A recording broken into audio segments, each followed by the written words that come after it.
Hello po guys, ito po yung kamoting chips. Ang ginawa-gawa ng mga kapatid ko, mag-asawa sila at kasalukuyan na 3 yung anak nila. So yan, bagong business nila yan. Kagabi pa yan ang pag-send nila sa akin sa video dito. Kaso lang, alam niyo naman si Lola niyo Aimbats ay busy, walang time. So ngayon, may time konti kasi hapon na, tulog na yung mga amo. So hindi ko alam kung anong linagay nila dito kasi hindi nila pa nasabi sa akin. Pero ini-video nila at nila. So ako naman, ito na dumating ang video nila sa akin. Natutuwa ako, natutuwa si Lola ninyo na may business silang bago na may pagmalaki naman. Si bunso kong kapatid, shout out sa'yo dyan, bunso. Ayan po, pwede na mabuhay ang mga anak mo ng 3. Ayan, masipag, huwag matamad-tamad ha.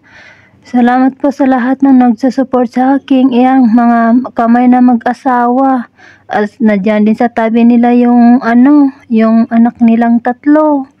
Saka pasensya lang kayo sa kamay na aking kapatid ay kay parang uling. Kasi alam niyo naman, hindi naman siya yung maputing tao. Kaso lang mabait siya. Saka yung asawa niya, super bait din. Wala ako masabi sa kanya kahit hindi pa kami nagkita sa personal ng buhay. Hanggang dito lang kami sa Facebook. Parang ka-textmate rin. Charot. Siya rin. Ayan po. Ginugunting ni kapatid ko bunso yung niya, yung business niya. Huwag mo guguntingin, baka umiiyak yan. Ganito po yung paggawa nila ng chips sa kamote. So ito, una po sinend nila sa akin picture. Akala ko mga panty ang linalagay ni picture niya na sinabi niya na business niya daw. Sabi ko, anong klaseng business ito? Ano ba ito? Sabi ko sa kanya. Sabi niya, ate, suportahan mo naman yung yung bagong business ko. Sabi ko, anong business? Sinend nila sa akin. Akala ko ay panty. Binilad sa araw. Kasama si Lola niya ni Aimbats. Welcome to mama. Come to mama. Ayan po, wala pong biroan. Small business ng kapatid ko po sa Mindanao at pa-support naman. Thank you so much. And God bless po. Wala ako masabi sa kanila sa sipag nilang dalawa mag-asawa. Dito po sa business na to, asawa na talaga yung gumagawa na yan, hindi yung kapatid ko. Kasi yung kapatid ko bunso is nagtuturo siya ng mga bata. Ayan, gabi nila ginawa ito para makatulong yung aking kapatid. Matulungan niya yung asawa niya kasi para hindi mapagod masyado yung asawa niya kasi nag-alaga pa ng mga batang 3. Tapos, yun, magbi-business pa sila. May pera naman sila kaso hindi nila inaano yung pera nila. Gusto nila madagdagan. Ayan. Panoorin niyo hanggang dulo yung video nila kasi ganito po yung paggagawa ng chips kamote. So shout out po sa mga taga-probinsya dyan at pwede kayong mag-business ng kamoting chips. Ayan na po yung tapos na magbilad yan, kaya nila ginuguntin yan kasi ipaprito nila, pero hindi pa nakasend nila yung video ng paprito nila kung paano.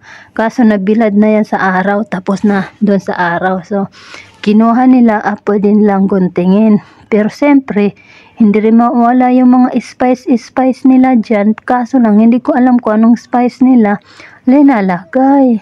So next time tatanungin natin sila kung paano nilang ginawa kasi mabilis naman yata gawin itong chip kamoting kahoy na chips. Ayan. Ang sarap yata kapag maprito na, kaprito na. Sarap siguro, kaso lang malayo tayo sa probinsya. Sa amin, nandito ako sa Kuwait hanggang video lang ang magkikita ko. Ganito po yung kapag gusto niyong gumawa ng business, no matter what, kung ano bang business ang gusto niyong pasukan, basta go to the flow lang kasi alam natin na kahit ano pa dyan sa probinsya natin ay pwede tayo mag-business. Kahit ano pa dyan ng mga gulay ay pwedeng pagkakitaan. Hindi katulad dito sa Kuwait na walang kahoy kundi alikabok. Pero dyan sa Pilipinas marami. Ayan. Yung asawa ng kapatid ko yung nagturo-turo at nagbibideo sa kapatid kong bunso na nagugunting-gunting sa chips. Ayan, oh. Pasaway din yung asawa niya. Pero mabait talaga yung asawa ng kapatid ko. Wala akong masabi dyan. Ayan, maraming salamat sis. At na dumating sa pamilya namin at lumalaki na yung pamilya ko sa Pilipinas. So,